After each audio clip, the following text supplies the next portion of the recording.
Mehmedovic. Mehmedovic. Yeah. Is that a Serbian name? Yes, it is. Dobro dan. I'm joined by Sasha Mehmedovic.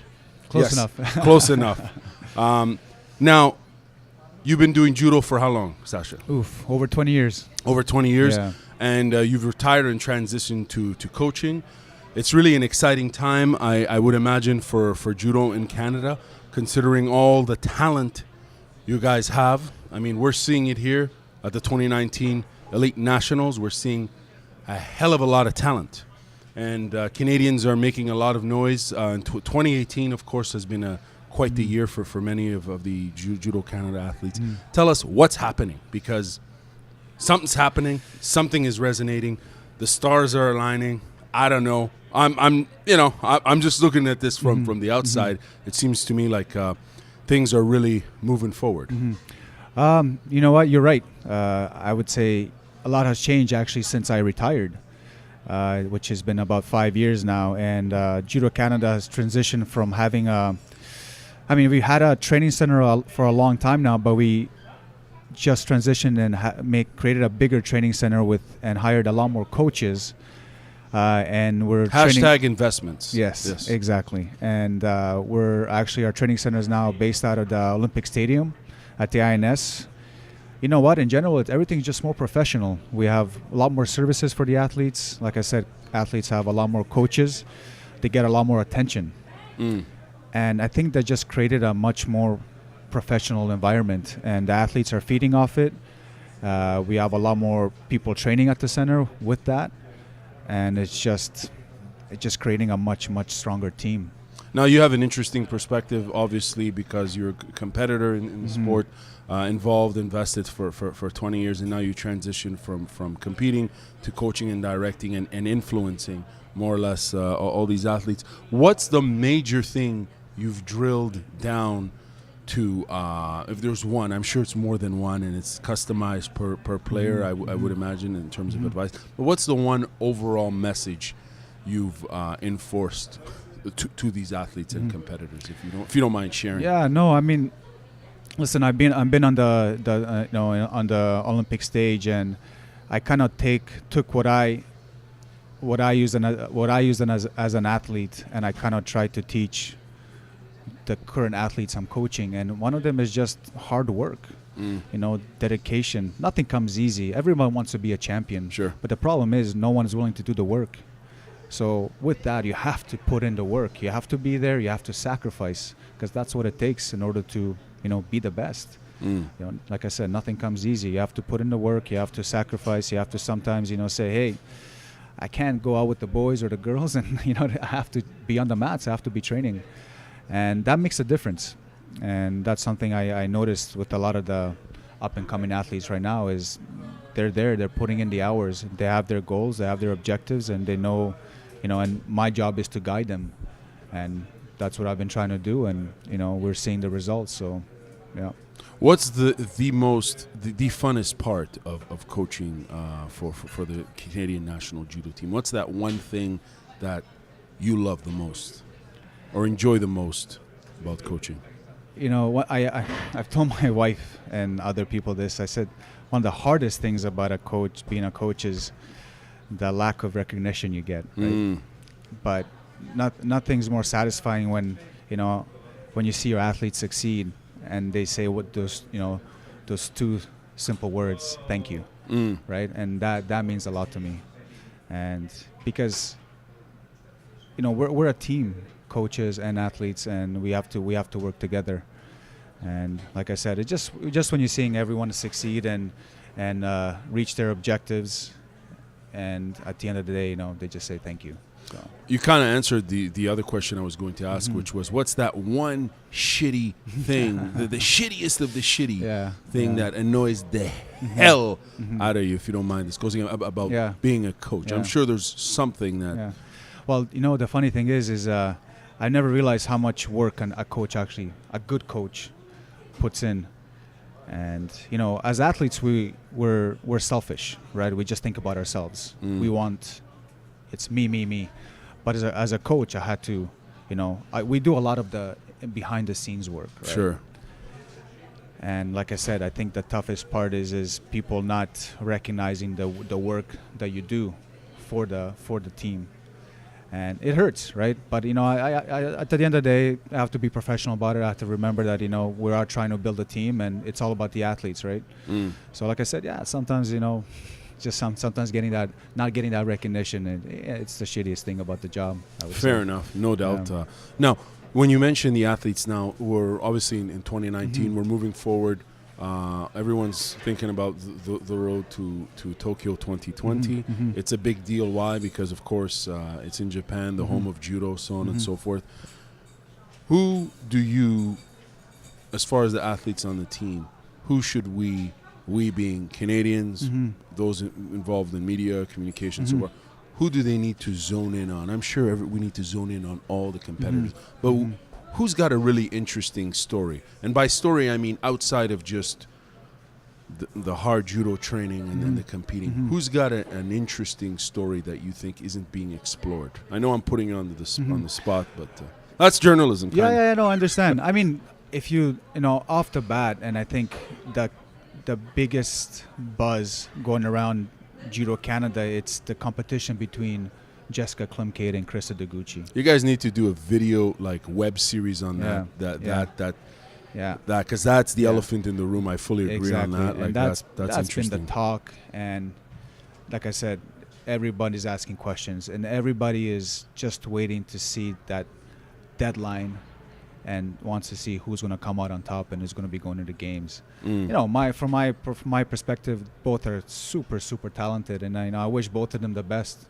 And to me, it doesn't matter. Obviously, they're both talented players, and both have the potential to be on the podium in Tokyo 2020. So, now we're here again at the 2019 Elite Nationals. We're seeing a hell of a lot of talent in the under 18, obviously in the senior ranks. Who's impressed you the most thus far in the U18? Is there someone in particular that has really impressed the coaches? Out of the youngest, the young generation coming up, and I'm sure you might have heard this name, but I definitely would say Keegan Young. Right. Young, talented player from Toronto, from Ontario. What is it about him that's really resonating?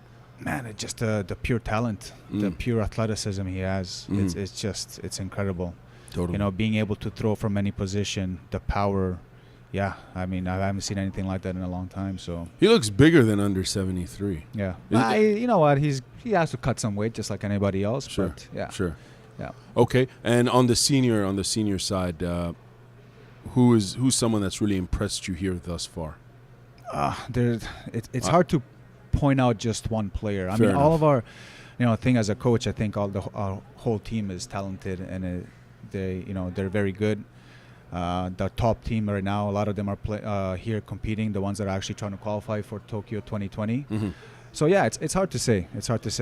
I would say most of them are standing out right now at the competition. That's a very professional and diplomatic way of answering, which I totally get and respect. Yeah. One thing that's really, really cool, one of the many things that's very, very cool, Capital Combat Parley, myself and Louis Hill are here, and we've had the opportunity to commentate the matches. And one thing that we've noticed comparatively is the officials, the referees, they let the Niwaza go on, and we're seeing more Niwaza groundwork, and quite frankly, that's very exciting. And I hope the IGF acquires more Canadian referees, so we can see more Niwaza action. And it seems like Canadian judokas, regardless of what province they come from, certainly have showcased quite the level of Niwaza. At the national center and the national team, is Niwaza something that you guys have been investing in and focusing on? And if so, has there been a cross-training with BJJ? Absolutely. Since some of the rule changes, since London 2012 and Rio 2016, yes, definitely IGF and the referees have decided to allow more time on the ground. Because they see that there's a lot of people that are talented on the ground, and they want to give them the opportunity to work. So because of that, obviously, as coaches, we had to adapt the trainings at the training center. So we started pushing that more. You just kind of have to, right? Otherwise, we lose out. And you know what? Historically, as a nation, we've been known to have strong Newaza. We have a lot of players, I would say, more on the female side that like to work on the ground, and they win a lot of matches on the ground. So obviously, as a coach, I push that a lot. And yeah, it's been working, and I think even a lot of the provinces also have been doing the same thing.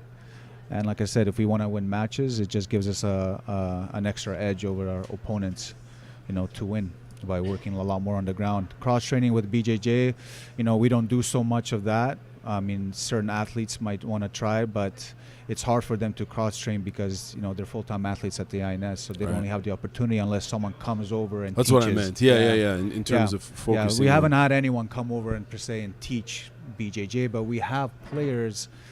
So one of the coaches who actually did teach some BJJ in the past, Alex Simone, he just started coaching with Judo Canada, and he has some BJJ experience. So having him on the mats, definitely helps. Now we're going to play a quick word game here. I'll say a word, I'll say a name, and you'll share the first thought that comes to mind. Tokyo 2020. The whole that's a tough question. I can't even use one word to One word, describe two words. Two words. Or what emotion? What comes to mind? What visual? Podium. Wow, perfect. Mixed martial arts. GSP. There you go. Okay. Teddy Rinier. All time greatest champion in judo. Shadi El Nas. Young talent. Benjamin Kendrick. Talent. One last word. Greco-Roman wrestling. Kind of random. Yeah, that is kind of random. Wow. I don't know what really pops. I would say closely related to judo. I don't know. Kind of. We've never we've in Canada. Canada's never had a Greco-Roman gold medalist, and we haven't had at the Olympic level, nor have we had a gold medalist in judo for Olympics. Yeah. Would it be fair? I'm just throwing this out. I think 2020 might be a big one for Canada. I'm throwing it out into the universe, as a positive thought. But I mean, just based on the action and the momentum, you guys, from the coaching staff right down to the support staff, to the athletes and supporters, families, and so on. Would it be a big surprise? No, absolutely not. I mean, I definitely think, as we discussed earlier, there's a lot of talent coming out of Judo Canada in the last couple of years, and we're definitely headed in the right direction. Starting with the organizing a professional training center and hiring a larger staff. I think we'll be more surprised not to get on the podium. I guess I want to say that because, from my perspective as a coach, as a female coach, I know on the female side we have strong players, talented players, experienced players that are doing really well on the circuit right now, that could podium at Tokyo. Oh, bro, it's gonna happen. Yeah. The momentum is on your side, and even on the men's side too, right? Sure. Like I said, I think I'd be more surprised if we don't get on the podium. Yeah. With the pace that's being created, it's the inevitable, I would imagine. But then again, anything can happen on any given day, on any given tatami. Yeah. Now, what's the last question for you? I really appreciate your time here. For anyone who's listening, who's a practitioner of the sport, recreationally, competitively, so on and so forth, or someone who's just interested, what's the main advice you give to the recreational types that you would give to your athletes when it comes to judo training and dedicating oneself to the sport of judo? Well, what's that main piece of advice? What would you give them? I would say keep an open mind. Judo is a beautiful sport, and one thing that as a coach I realized that there isn't one recipe for every athlete, right? Even for recreational players, it's always good to keep an open mind. Try, and you have to develop your style, of course, but it's always take advice from different coaches, different players, and try new things, right? Like judo is a beautiful sport, and everyone has their own style, and everyone works differently. And it doesn't have to be just one way. There's many ways. There's many ways to win. There's many ways to train. So, keep an open mind. Thank you very much for your time. I've enjoyed this exchange, and we'll be monitoring all the great competitions with the Canadian talent, and all the best on the road to 2020. Thank you very much.